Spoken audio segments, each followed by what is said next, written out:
ఇప్పటిదాకా తల్లులే బాధ్యత వహించాలని కోరిన తండ్రులకి శుభవార్త.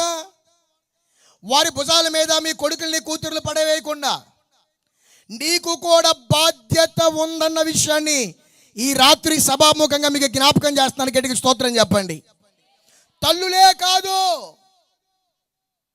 తండ్రులకు కూడా బాధ్యత ఉంది.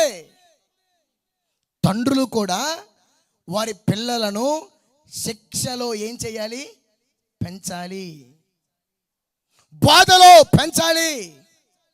చాలామంది తండ్రులు తల్లుల మీద పిల్లలను వదిలేసి వెళ్ళిపోతూ ఉంటారు. అఫ్ కోర్స్ మనం పనులు చేయాలి, ఉదయం నుంచి సాయంత్రం దాకా మనం డ్యూటీ చేయాలి. అట్లని తల్లుల మీద వదిలేసి వెళ్ళిపోదామంటే అట్లా అనరాదు. సాయంత్రానికి పనికి వచ్చిన తర్వాత నీ కొడుకు నీ కూతురు దగ్గర కూర్చొని రోజంతా ఏం చేశారో అడగాల్సిన బాధ్యత నీ భుజస్కంధాల మీద ఉంది.